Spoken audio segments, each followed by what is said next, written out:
Hello and welcome to the Stampscapes test lab where we'll be stamping out a scene onto one of these holographic cardstocks. It comes in a lot of different colors, but we're going to use a red one for this piece. Okay, now this type of cardstock here, this particular holographic has a directional pattern to it, so you have to decide if you want it to go vertical or horizontal on your piece. On this one I thought I wanted to go with more of a flame type of look, so we're going to use it in a vertical fashion portrait. Now on this type of paper we're going to have to use inks that will dry on here but will also blend, so that makes it Brilliance inks. Okay, they are a water-based pigment ink that will dry on the surface, but they won't adhere to it, so you'll see how we utilize spray fixatives on this. Okay, now the more of this pigment ink that you build up on here, the more opaque it becomes, and the more you start blocking out that background metallic holographic patterning. Now I find that I really need to kind of tame this paper for the usage of nature types of designs on here. Otherwise this paper is just way too loud and it has too much contrast, so that's where this white kind of base layer blocking out comes into play. Okay, now see that ink is still a little bit wet, so I'm going to have to spray fix it and kind of work in layers. Okay, so that's after my first spray fixing. It makes the white go a little bit more transparent, but it's not so transparent that these images won't stand out on it. So I'm stamping the images out with black Brilliance ink over the top. And stamping out imagery, I'm really stamping on white Brilliance ink, but stamping out imagery on tops of these metallic non-porous cardstocks is a little bit different. You have to kind of get the feel of it a little bit, maybe with how long you keep your stamp down on the surface of the paper before you lift it up, how much ink you should have, but you just kind of play around with it a little bit and you'll get the feel of it within a few impressions. Okay. Sometimes I'm a little bit afraid that I'm going to stamp into that white and I'm going to remove the white as opposed to transferring the black, but if you spray fix it, it pretty much locks down the tones that you've applied. Now, right at the base of this Grim Reaper, see at the base of that Grim Reaper, it's not solid black, and that's sometimes what happens with when you stamp out kind of more silhouette style of images onto non-porous cardstocks, but it's no problem. You just go into it with a Q-tip here and fill it in with some additional tone to make it nice and solid. It's almost like you're going and painting that missing ink right back into the form, and it's really easy to do.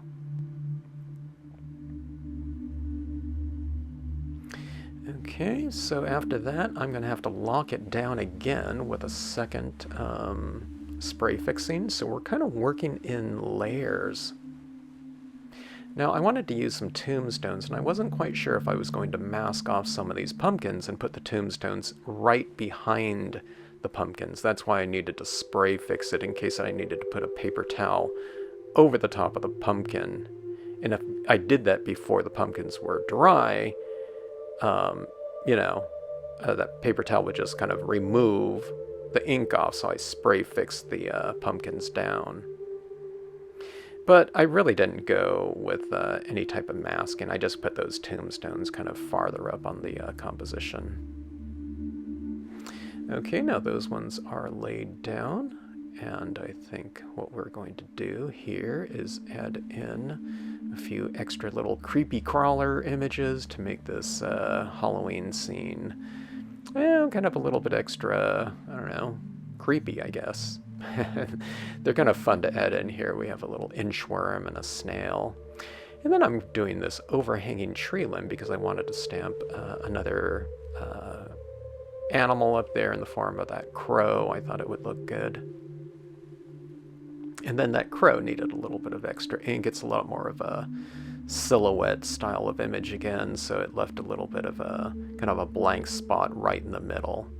Sometimes when you stamp into these pieces like that, again, if there's kind of more silhouette, the when you lift the stamp, it's kind of like a vacuum, and it removes the ink.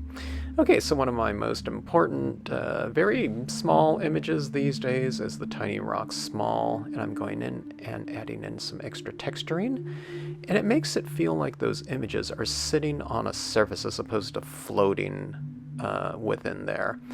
And I kind of condense the dots a little bit to add shading to it. I'm adding a little bit more foreground here with the winter brush, which is like a little craggy bush. Okay, now we're going to spray seal those again.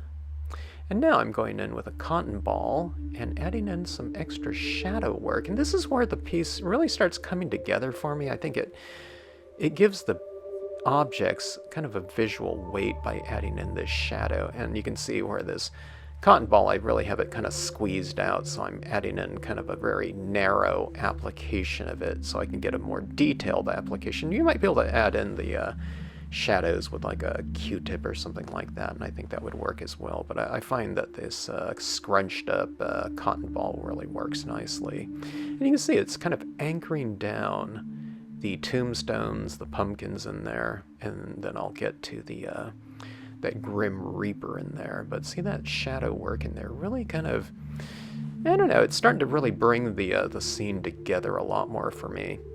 And again, see, I'm not having to worry about removing any of the ink off of the impressions, the stamped impressions, because those would still be wet had I not locked it down with a spray fixative. Giving it a little bit of a horizon up there with that extra black ink. The black ink, it's not super thick, so I'm not adding a big blob of it. It's kind of a dry application of it. Semi-dry. Maybe medium is, more accurate, not really dry.